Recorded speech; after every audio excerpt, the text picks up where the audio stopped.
¿Por qué una persona pide que acabemos con su vida? Porque eso va contra la naturaleza. Nadie se quiere morir. Luego algo tiene que estar pasando para que una persona nos pida que acabemos con ella. Entonces, en mi opinión, hay dos cuestiones que hay que analizar. Una, los cuidados paliativos, y otra, los cuidados paliativos más los recursos socioeconómicos. Por lo que respecta a los cuidados paliativos, en España la situación raya en lo dramático. A pesar de que llevamos 30 años y con los partidos políticos de todos los colores, y no hemos conseguido que avancen como deberían avanzar. Sabemos que hoy en España, cada año, hay 75.000 enfermos que se mueren con un sufrimiento intenso porque no tienen acceso a un buen programa de cuidados paliativos. Por lo tanto, estamos hablando de un sufrimiento innecesario y perfectamente evitable si tuviéramos un buen equipo con formación avanzada que atendiese a estos enfermos. Porque la experiencia nos dice que cuando los enfermos les atiendes adecuadamente, dejan de pedir la eutanasia. La eutanasia es el acto de acabar deliberadamente con la vida de un enfermo que padece una enfermedad incurable, avanzada y que produce un sufrimiento intenso. Y todo lo que no corresponda a esta definición no se debe de llamar eutanasia.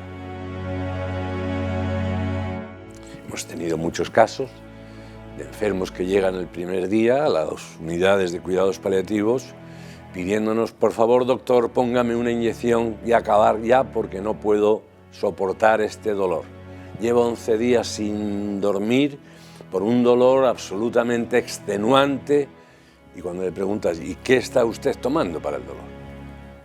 Pues mire, tomo un paracetamol por la mañana y otro por la noche, lunes, miércoles y viernes, y a estos enfermos, al momento que le ponemos el primer piquito subcutáneo de cloruro mórfico, lo primero que hacen es dormirse para recuperar esos 11 días que llevan sin dormir.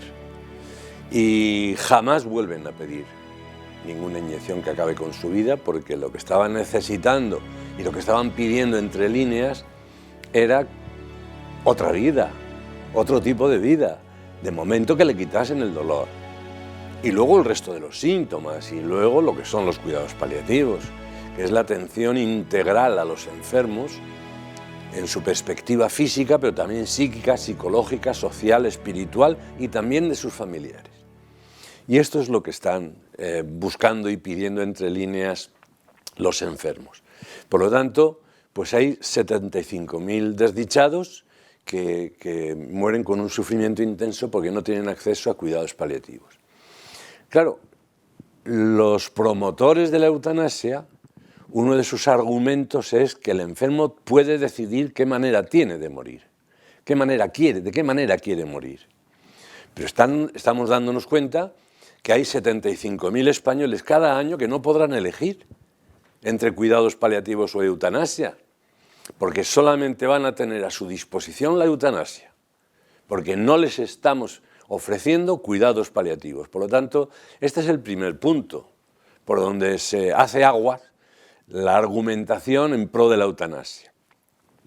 Una sociedad avanzada debería de tener instrumentos para eliminar el sufrimiento que no sean eliminar al sufriente. Por lo tanto, estamos en un contexto de que no se ofrecen cuidados paliativos a todos los españoles que lo necesitarían y que es imposible para muchos españoles acceder a una residencia, a un centro sociosanitario, en el momento que tienen cierta invalidez y cierta discapacidad. Por lo tanto, hay que empezar a llamar las cosas por su nombre y analizar el por qué las personas piden que acaben con su vida. Y es que no reciben unos cuidados adecuados al final de la vida, no existen equipos adecuados suficientes de cuidados paliativos y no hay recursos públicos en centros sociosanitarios para ayudar a estas personas dependientes y la inmensa mayoría no nos podemos permitir pagar centros privados o cuidadores privados que nos atiendan. Y ahí es donde se debe de trabajar. No en si legalizamos o no, sino qué podemos hacer para que estos enfermos no vuelvan a pedir que acabemos con su vida. Hemos insistido, entre otras cosas, también en las distintas leyes, borradores que se han hecho de cuidados paliativos, que no ha cuajado hasta el día de hoy ninguna de ellas, en que estaría bien, primero, la ayuda a la dependencia, hacerla por la vía ultra rápida. No puede ser que la ayuda a la dependencia llegue y que cuando llega solo sirva para comprar flores. Pues no nos han hecho caso. Aunque ya la ley contempla la vía ultra rápida, no se cumple, porque ya digo que cada día se mueren 100 esperando que les llegue esta ayuda a la que tienen derecho. Y no nos han hecho caso. Y también decíamos que se puede dar una baja laboral pagada al cuidador principal, porque para que le pueda cuidar en su casa, porque eso sería mucho más barato que internarle en un hospital. Entonces a su esposa, a su esposo, su hija, pues que le mantengan el sueldo y que pueda cuidar a su familiar enfermo. Los 3, 4, 5 meses que suelen durar la mayoría de las enfermedades, como el cáncer y todo este tipo de enfermedades. Porque al final el familiar se va a dar de baja por depresión para poder cuidar a su marido, y esa baja por depresión se puede prolongar durante años. Con lo cual yo creo que a todas luces es mejor, como siempre, hacer las cosas bien que hacerlas mal. Y estaría bien que al cuidador principal se le pudiese otorgar este tipo de atención para que pudiera cuidar a su familiar enfermo. Con lo cual, además, el Estado se ahorraría muchísimo dinero. Hay gente que dice que la eutanasia es un acto de amor. Yo estoy muy lejos de esa posición. Yo creo que el acto de amor es cuidar al enfermo.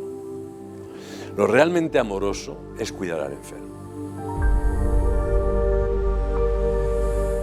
Y yo no entiendo cómo la izquierda, que se han apropiado del progresismo, no lo sé por qué, ven progresista la eutanasia, cuando yo creo que es todo lo contrario.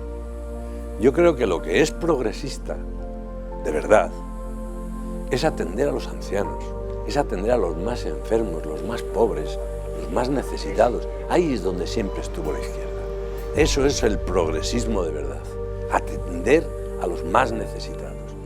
Y yo veo la eutanasia absolutamente reaccionaria y sin embargo veo los cuidados a estas personas, hacer los cuidados de la boca, atenderles su higiene un día y otro. Eso lo veo mucho más progresista.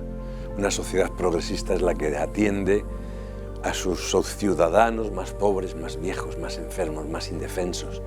Ese es el indicativo de un grado de civilización de un pueblo. Jamás ha sido un indicativo del grado de civilización de un pueblo el porcentaje de muertos, el porcentaje de personas a las que sus semejantes han matado.